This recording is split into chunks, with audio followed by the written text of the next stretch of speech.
All right, so thank you for coming. Happy Thursday.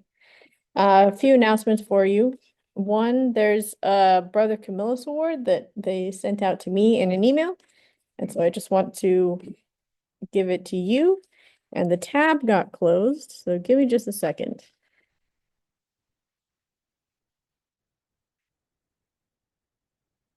All right, where'd that go? It got closed when I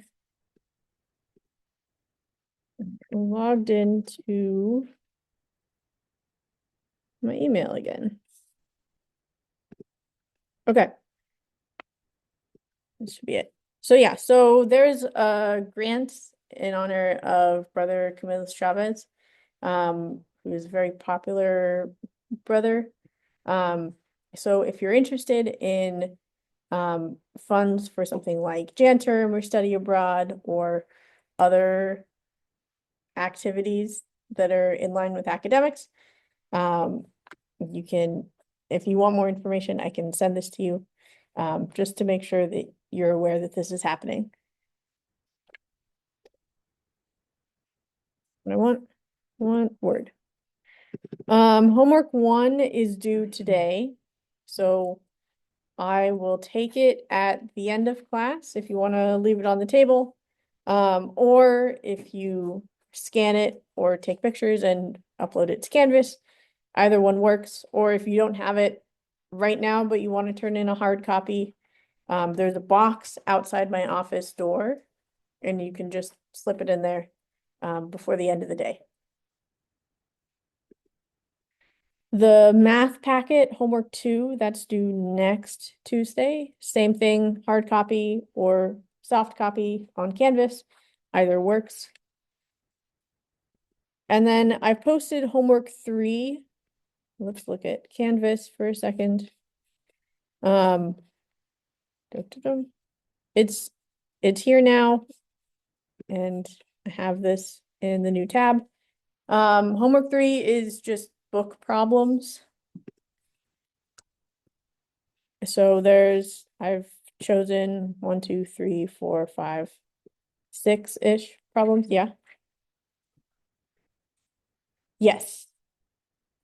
Yeah. The math packet it doubles as both the packet and homework too. Um,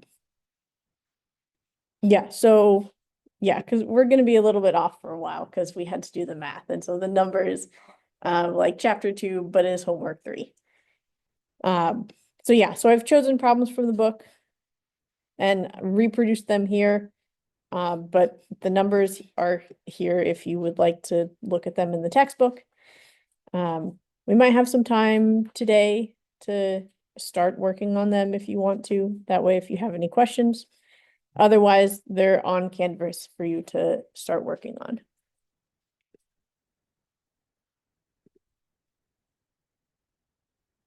Okay, any questions before we get started? Okay.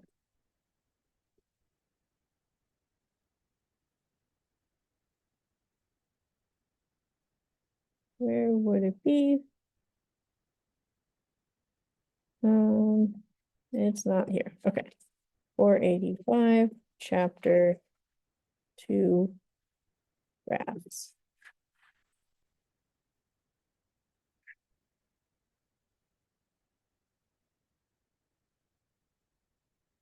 Okay, so last time we started with the chapter 2, where we defined the graph, where we said that this is a set of vertices and a set of edges, and we can write the vertices as a set with curly brackets.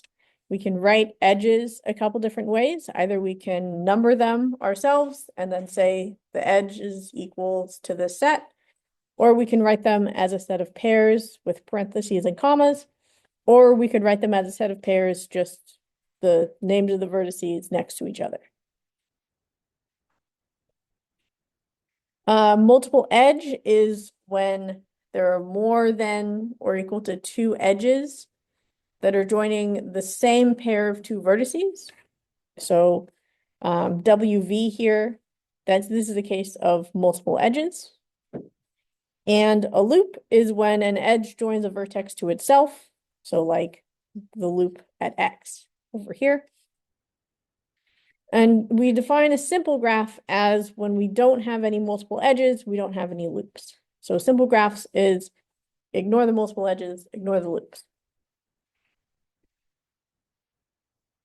So this is an example for that graph to be a simple graph. We talked about adjacent and incident, where two vertices are adjacent if they're joined by an edge, and those two vertices are incident to that edge. So they're connected to each other. So V and W are adjacent, and they're incident with edge E.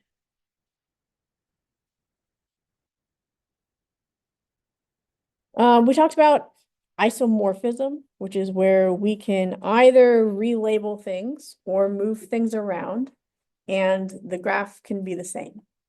So for example, for this one, we rotate it and stretch it out, and it's the same graph. That's an isomorphism. The three utilities graph that we looked at in chapter 1, we can move that around, and it's still the same graph. That's an isomorphism. But the case where we swap labels, then it's not the same graph because there's edges in this one that weren't in the previous one. So we say that two graphs are isomorphic if it's labeled, if we can relabel them to get one or the other. Yeah, and then we have the more mathy definition. We looked at some examples of that. That got cut off, but I think it's there.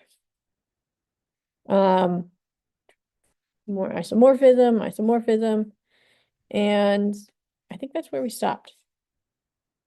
We talked about labeled or unlabeled. Labeled is when we have letters or numbers attached to the vertices. Unlabeled is when it's just dots and lines, and that's it. Okay, so next we'll talk a little bit about counting or enumeration.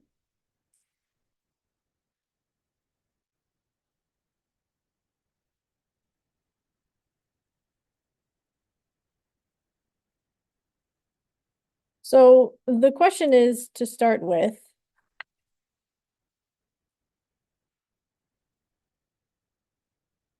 how many graphs are there on 3 vertices?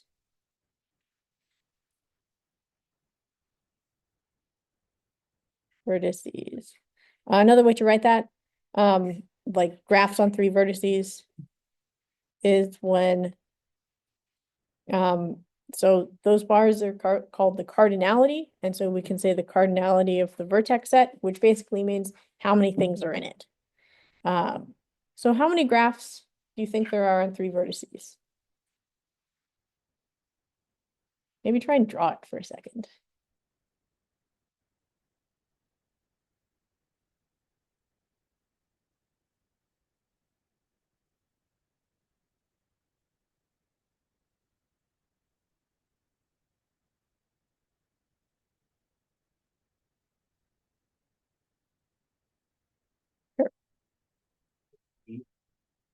Eight. Yeah, that sounds like a reasonable number. Let's test that. First of all, is this just by itself? Is that a graph? Yeah, I don't see why not. I mean, there's no edges, but there's no rule that says graphs have to have edges. The edge set can be empty. And so, since we have to have 3 vertices, now the only question is what edges do we draw? So we could draw it like this. Our options here are like either 1, 2, or 3 edges, right? This is the unlabeled case. So here I would say the answer is 4. But if we consider the labeled case, so I think so if this is, let's say A, B, and C, there's only one way to draw A, B, and C without edges. If we have one edge, either this is A, B, and C. Whoops. Or there's an edge between B and C, or there's an edge between A and B. Am I missing one? That seems like all the options for one edge.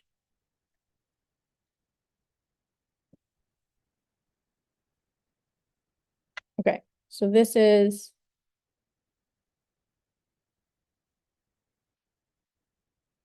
when we have no edges, these are for one edge. And then let's look at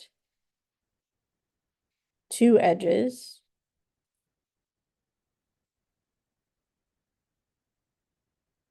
A, B, and C. We could draw it A, B, B, C.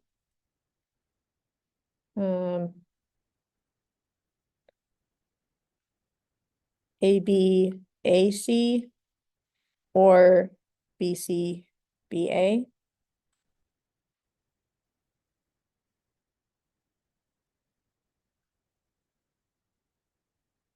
Are there any other ways we could draw that?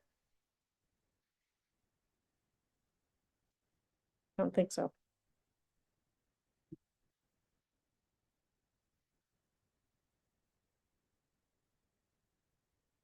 So where do we at? 1, 2, 3, 4, 5, 6, 7. And then there's only one way to draw the labeled graph on 3 vertices with 3 edges, which is just have all the edges.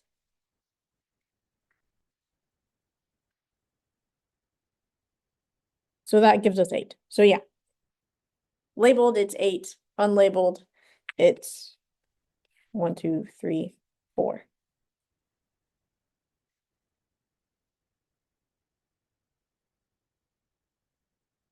Okay. There's a chart in the textbook which has like it counts out here's how many. I'm not going to write it out, but let's read some of the numbers.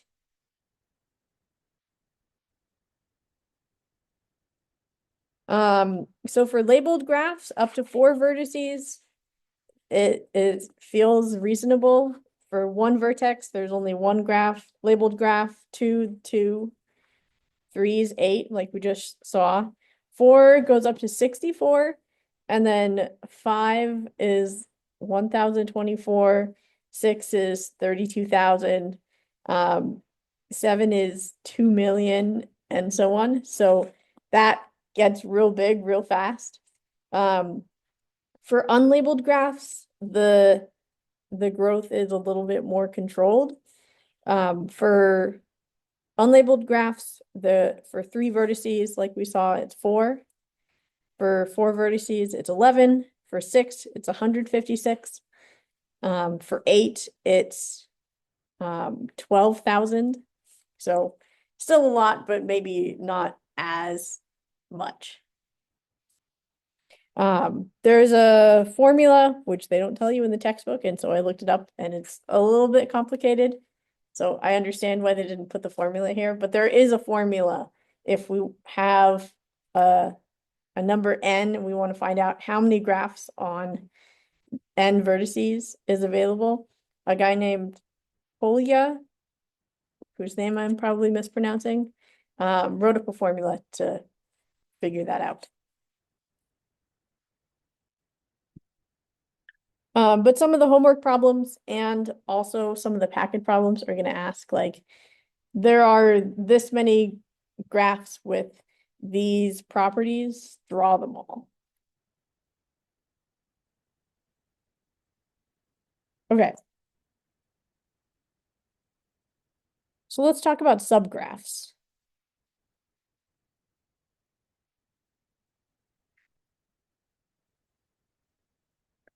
So we'll have a definition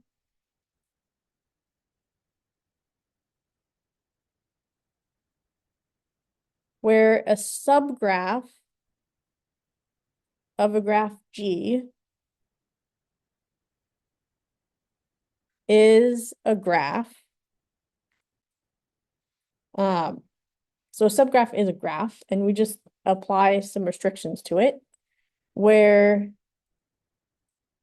all the vertices are vertices in G, and all edges are edges in G.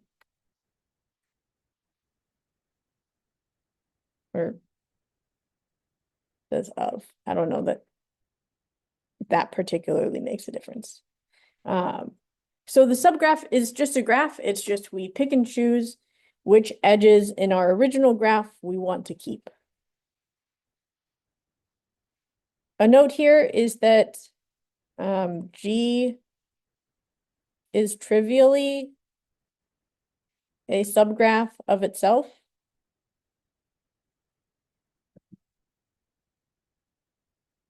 So it's like we picked all of the vertices and we picked all of the edges. And so we can say G is a subgraph of itself.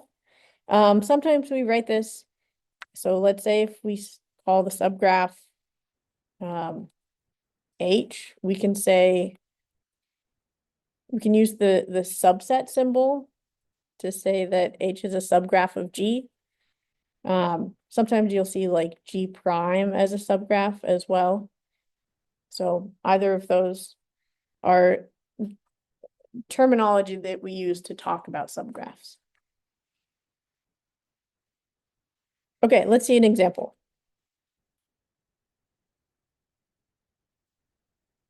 So we've got our original graph from the beginning, U, V, W, X. We've got the triangle here, we've got the loop here. Except we don't have multiple edges here today. So this is one possible subgraph where we have all the vertices, but just not the edge between U and W. We've picked all the edges, all the vertices, except for the edge between U and W. That's a subgraph. Another one is where we picked U, X, and W, but ignored V, and we picked the edges that we want. Another example of a subgraph, I'll label these because it's kind of unclear, but we can pick X and we can pick V and W. So these are just the ones we picked. These are all subgraphs. I will give you a definition that's not in the book, which is that of, and maybe it will come up.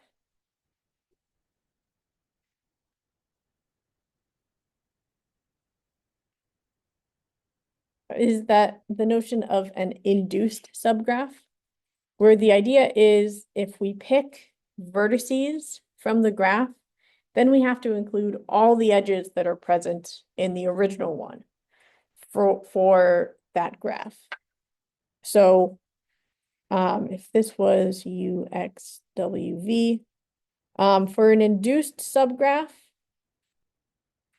here, let me actually write down the definition.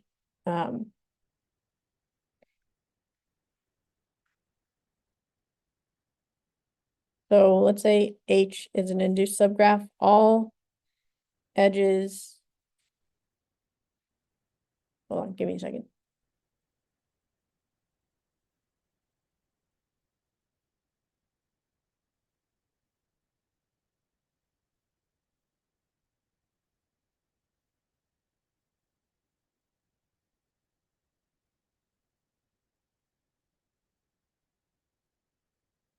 All edges in G.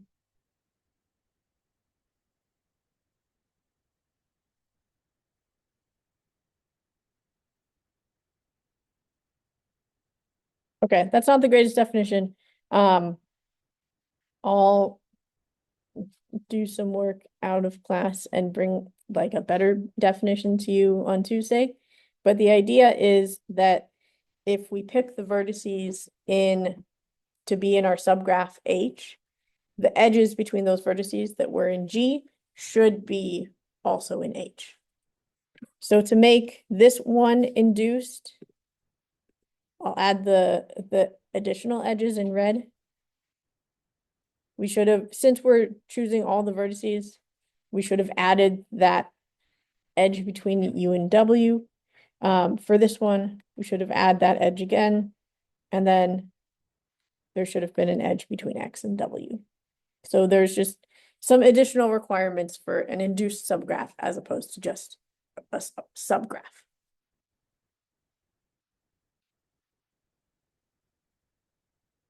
Okay, so now you've got packet problem number 7, which is just so we've got the graph G.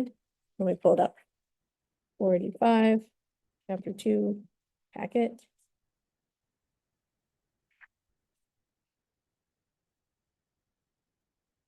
Where'd we stop? Stopped here.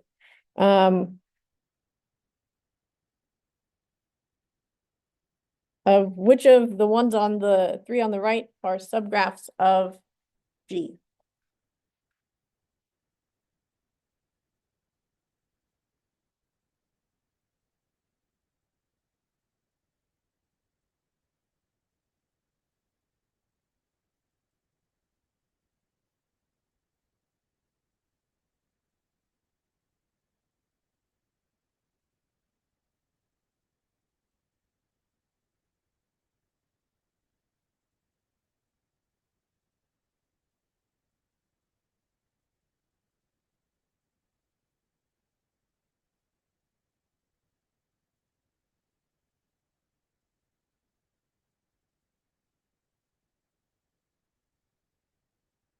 All right, is A subgraph?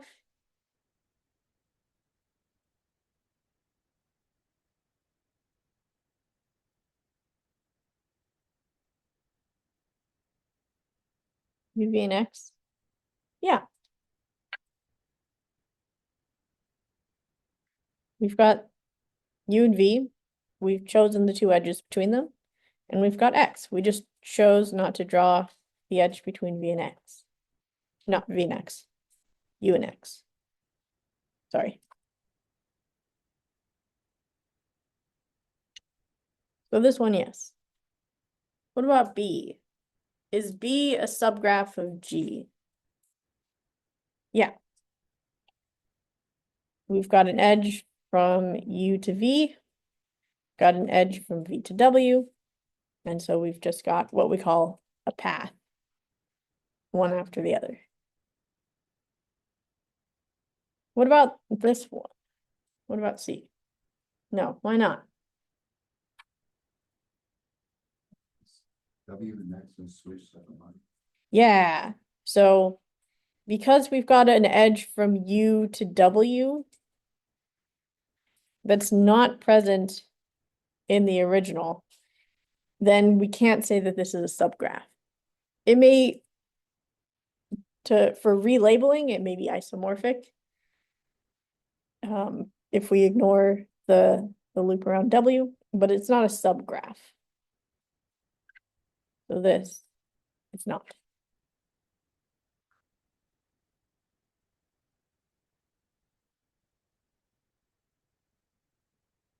Okay.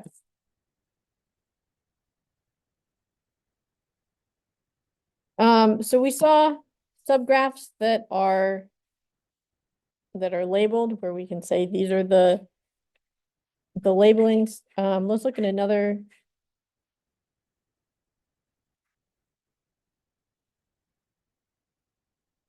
Where we've got 8 vertices. There's a little square in the middle, a square on the outside. And then edges between the inside square to the outside corners. And we can draw subgraphs like this one. which can correspond either to the inner square or to the outer square, or maybe one of these side, the trapezoid kind of. So like this could be that as well, because it's 4 vertices. We can just move them around. Another possible subgraph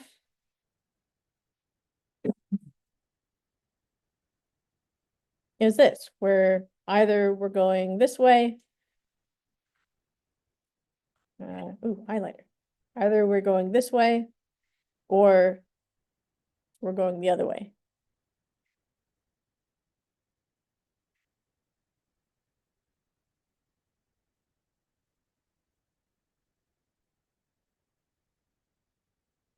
Another possible subgraph is this kind of claw type graph, where we could say that like any of these, pretty much any vertex could have this as a subgraph, right? Where we have one vertex connected to 3 other vertices.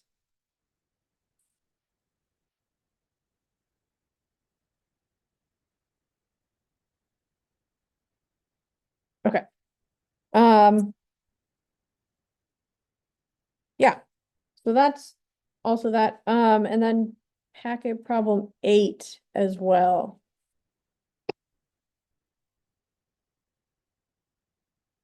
Where we've got H, and then which of A, B, and C are subgraphs? Let's start with C. Is C a subgraph? Yeah, you can see that on the outside. That's easy. What about B? No? Yeah, the question is, can we find 4 vertices where it makes this sort of cycle type thing?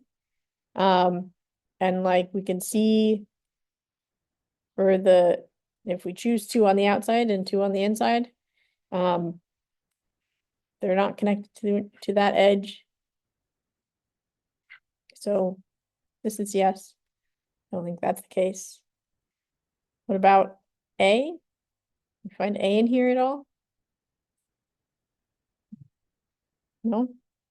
Yeah, I see a lot of like starched triangles, but like if we start here and we go here and here, our only options are to go out to some other vertex and not back to the original. So that would also be a no.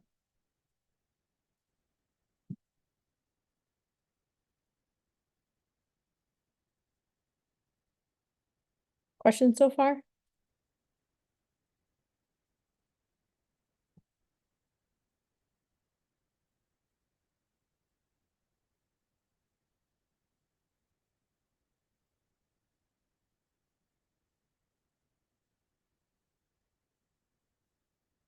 Okay, let's talk about degrees. So the degree is the number of edges meeting at a vertex.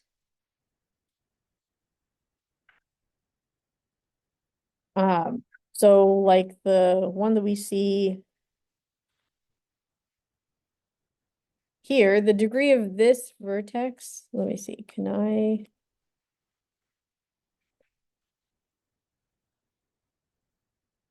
want to add a pen, and I think I would like it to be purple. The degree of this one is 3, right? Because there's 1 edge, there's 2 edges, and there's 3 edges. So the amount of edges that are meeting there, that's the degree. An analogy is like, let's consider the intersection outside of St. Mary's Road or outside the college. So if we have this meeting point, there's a road, like if we turn right, we're going to Ream. If we turn left, we're going to Safeway. And so since there's 3 different roads that are meeting here, then we say that this is degree 3. If we take the Ream intersection,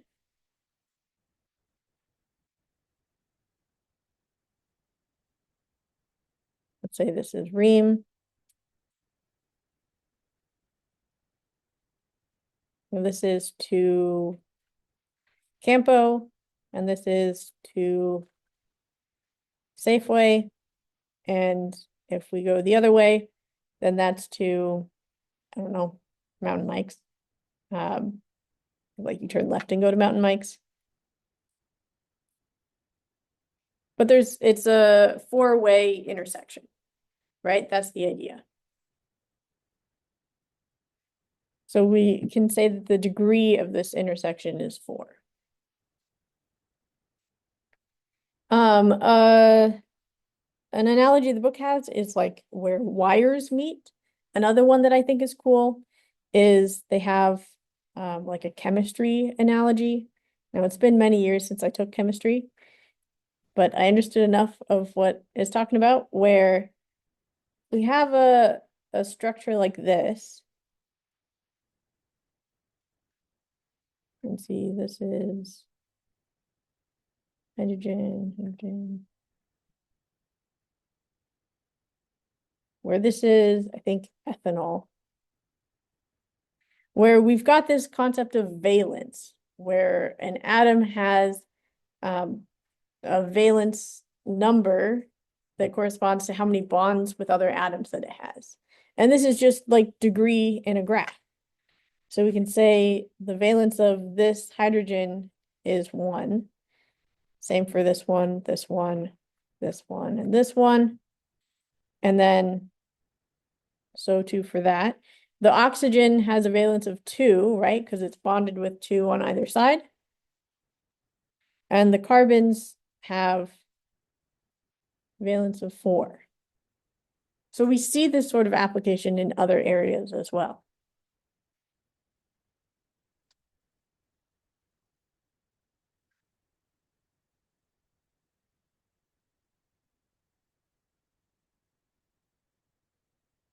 Okay, so our official definition, so the degree of a vertex V is the number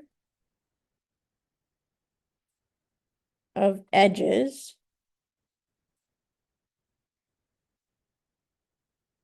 incident with V, right? So bringing in the appropriate terms that we already know, we know incident, and so we're looking for the number of edges that are incident with a vertex.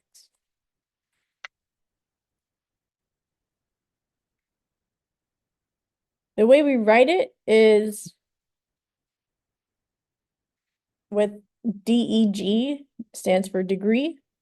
Either that space and then the name of the vertex, or sometimes you'll probably see me write it more often, DEG parentheses, and then into the parentheses is that vertex. Both ways of saying the same thing. Another note is that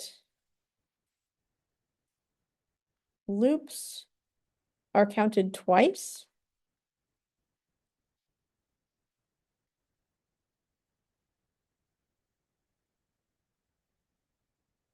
Why is that?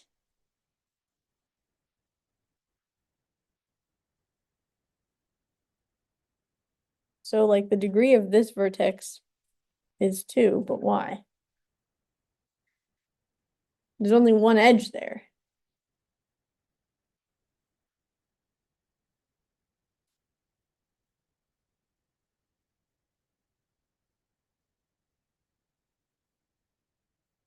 Any ideas? Yeah, it leaves and comes back. And so even though there's only one edge, we can count like this is 1 and this is 2. So yeah, so it counts twice. So let's look at the graph where we've got U, V, W, X, and over here we've got Y. So take a second and figure out what's the degree of each of these vertices.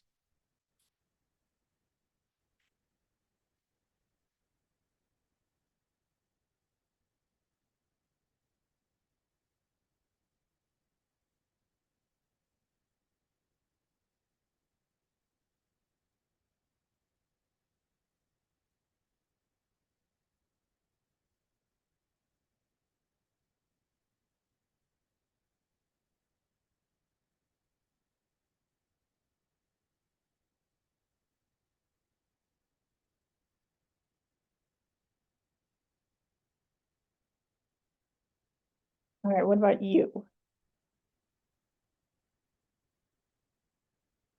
2? Yeah. Actually, let's make it pink so it stands out. The degree of U is 2. What about V? 1? W? 4. Oh yeah, it is 4. Why did I stare at that and think it was 3? It is 4. X? That one's 3. And Y? 0. Yeah, because there's no edges incident with it.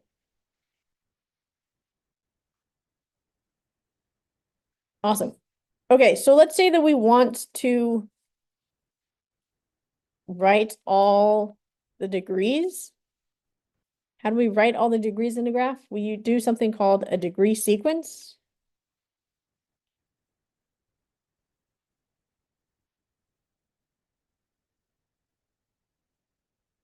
Which is just we list all the vertex degrees. List all, I'm gonna abbreviate vertex VTX. So we're listing all of them, but we list them in increasing order.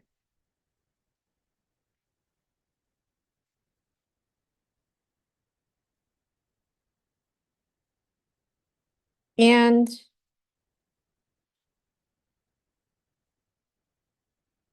if there's any repeats, we also include those.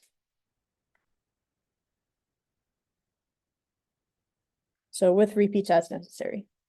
So now you've got 2 questions. So degree sequence, we list all of them. So the degree sequence with this one is the degree sequence is typically we write them with parentheses and commas. Increasing order, which is 0, 1, 2, 3, and 4. So now you've got 9 and 10. 9 is to write down the degree sequence of each of these guys. And then 10 is count how many edges and what are the sums of all those degrees.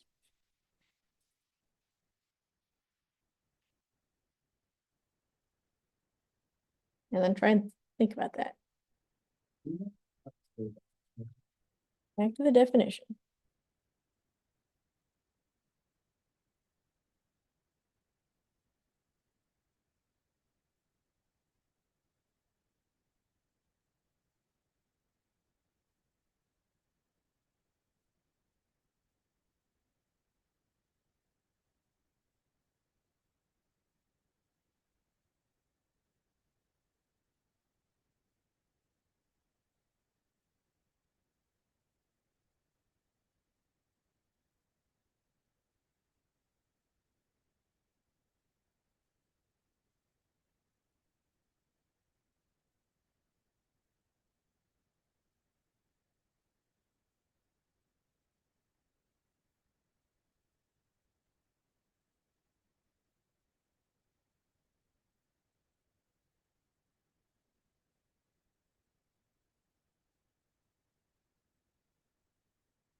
All right, how are we doing?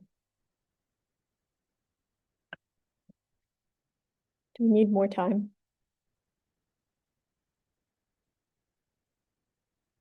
Give you a few minutes.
Would it be more helpful if I close that door?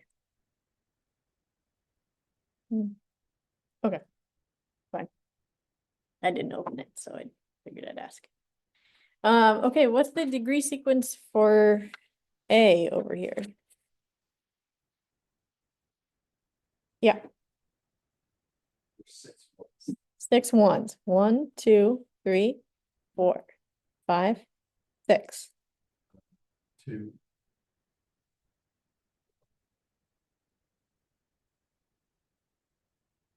6 ones, 1, 2, which is this guy, and then 4 and a 4.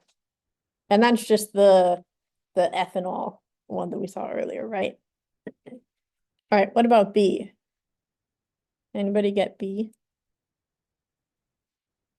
Say that again. 5 fours. 3, 4, 5. Yeah, because each of these has 4 edges. Okay, what about C?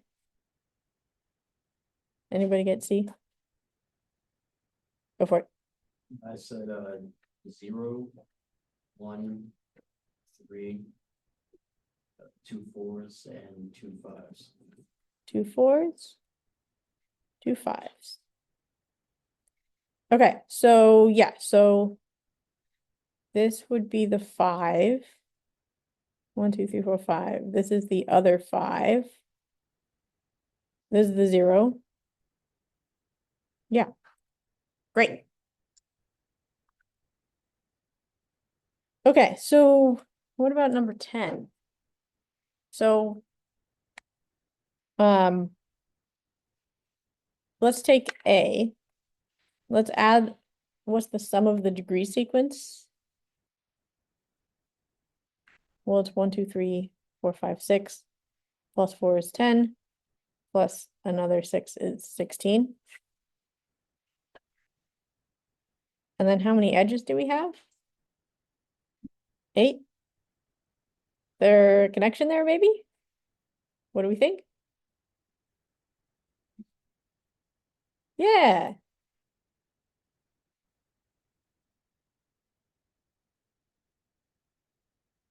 What about, okay, so that's neat for this graph. Let's look at B. What's the sum of the degrees? 20? And how many edges do we have? 10? Oh my gosh, it's happening again. Did anybody do C? What's the sum of degrees? 22? Don't tell me it's 11. Wow. Okay, so there is a connection, is that one of them's double the other. The sum of the degrees is double. Why? Why do we think it's happening? If it holds in 3 different graphs, maybe there's a reason for that. But why? Yeah. Every edge you ever draw is going to be associated with. Mm-hmm. Yeah. every edge we draw is associated with 2 vertices. So that means when we're counting degrees, every edge gets counted twice.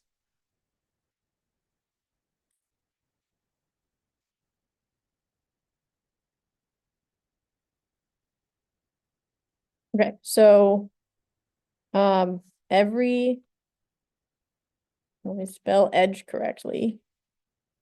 Wait, I have an eraser. Every edge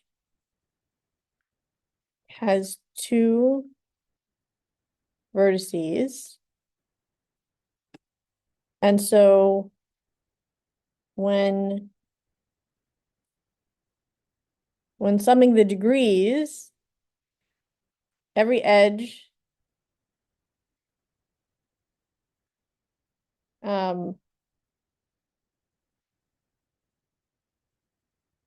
gets counted twice. That's the main reasoning for this lemma.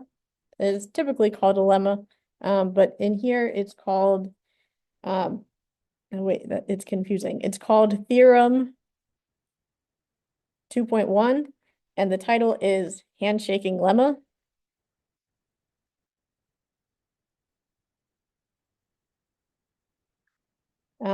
If you're unfamiliar, theorem is basically just like something that we can prove and to say about these definitions that we're building up.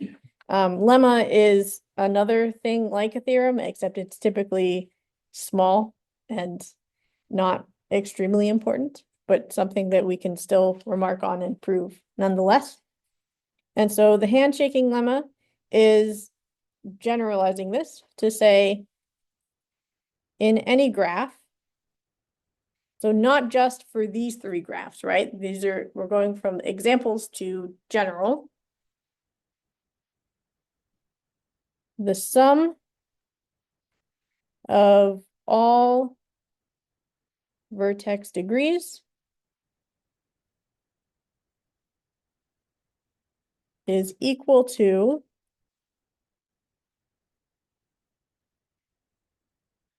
twice the number of edges.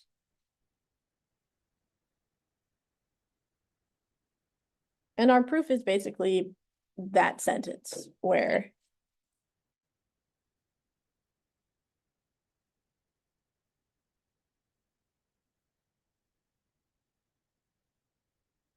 we say that every edge has 2 vertices, and so we're going to count all the edges twice. And so that's how we get the sum is equal to 2 times the edges.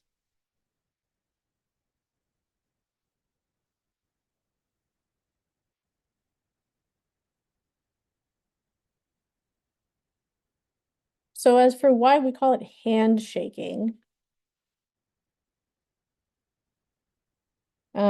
let's consider a bunch of people at a party. They have extremely long arms. If I go up and handshake you, then I've had a handshake and you've had a handshake, and there's 1 handshake. So if we sum up how many people have shook hands, I'll have 1 and you'll have 1. That means 2, but there's only 1 handshake that's occurred. And so the book has a graph of like John shakes hands with Joan and with Jean, and Jill shakes hands with Jean and with Joan and with Jack. And Jack shakes hands with Joan and Jean and Jill. And so if you ask every person, how many people did you shake hands with? And you add all those up, it's just going to be double the amount of actual handshakes that occurred. Okay, so now we've got the packet problem number 11.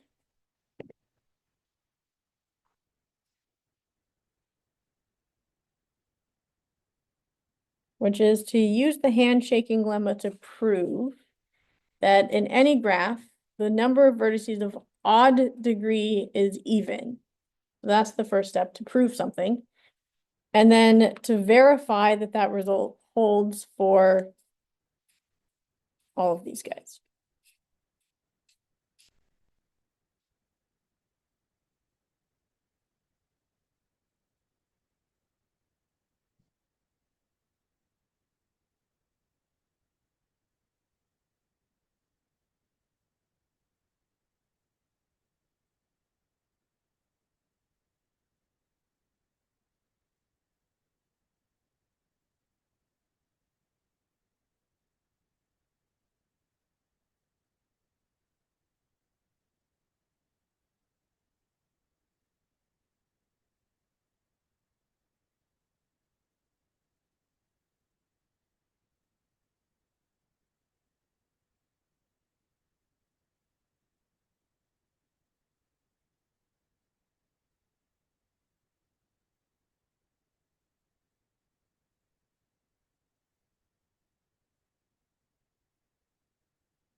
All right, finish up. Any thoughts?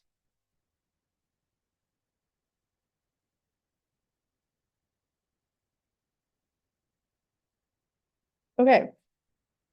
What do we think? First of all, is it true? Do we think? Yeah. I mean, it's telling us to prove that, so I would assume that it's true. But it's helpful to have like an intuitive understanding. Like, let's take this one that we saw.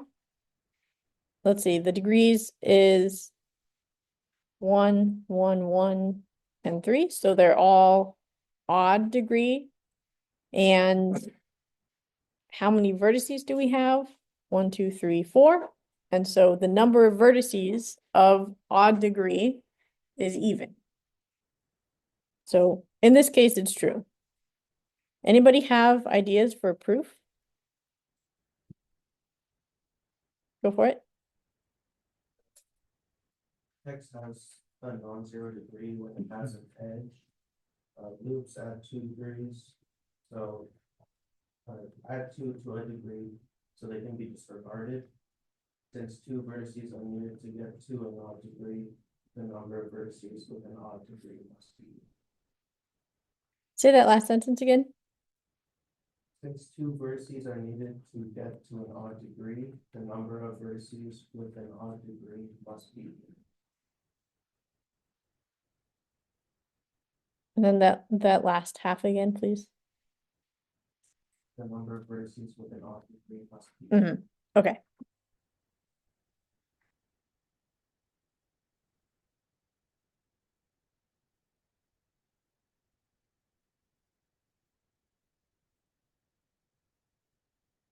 So 2 vertices are needed to get an odd degree, right? Because this is each of these have degree 1. Yeah, that works. Did anybody prove it in a different way?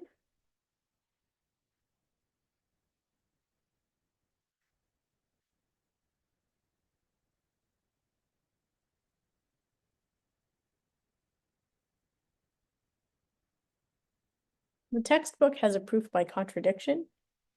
So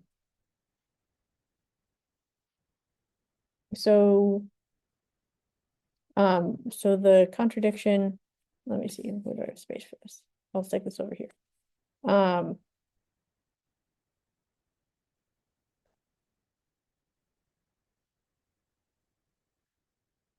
It's proof by contradiction. So we assume, so the number of vertices with odd degree is odd. So we just say, we assume that not for the premise. So if we're trying to prove that it's even, we assume that it's the opposite, odd. And so from there, we sum them up.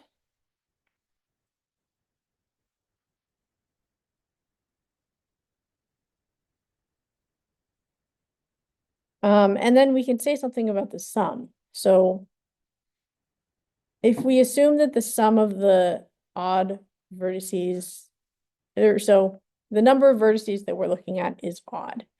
So if we added, let's say like, if we added 2 odd numbers, so if we added an even number of odd numbers, like 3 and 3, that number is even. But if we add an odd number of odd numbers, so like 3 plus 3 plus 3, 3 is odd, adding 3 threes, this gives us 9, which is an odd number.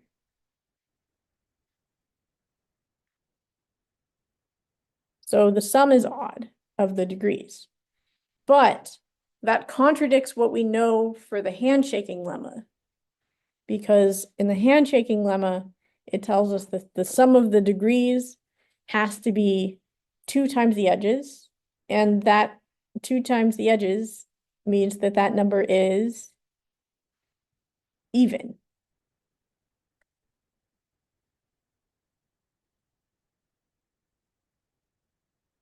So, but the lemma says sum is 2 times the edges, which is even, which we say that's a contradiction. So it must be even.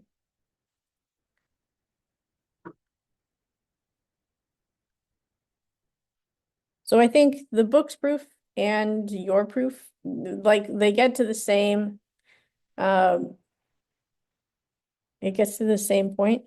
I would say maybe we could cite the handshaking lemma somewhere in this. But otherwise, like it's two proofs to get to the same place. We can use different style of proofs to get there. Okay, let's see. We want to.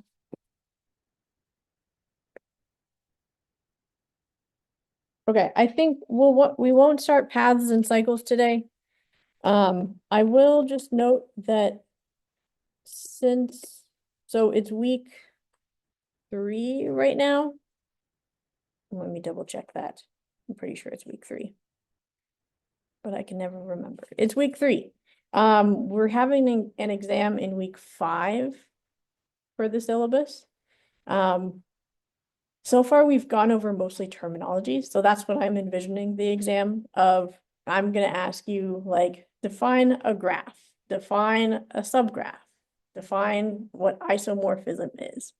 And then you can write down in words, here's what it is, and maybe draw some examples just to show that like you're on top of the terminology. That's the point of exams, is for you to learn and be able to recall a lot of the definitions for this class, since especially getting going, it's very definition heavy. So I'll just note that that's coming up and that should be on your radar. It'll probably be the Thursday of week 5. So what I'm planning at the moment. Okay, so we didn't get to paths and cycles, so we'll get to that on Tuesday, and I'll end a few minutes early.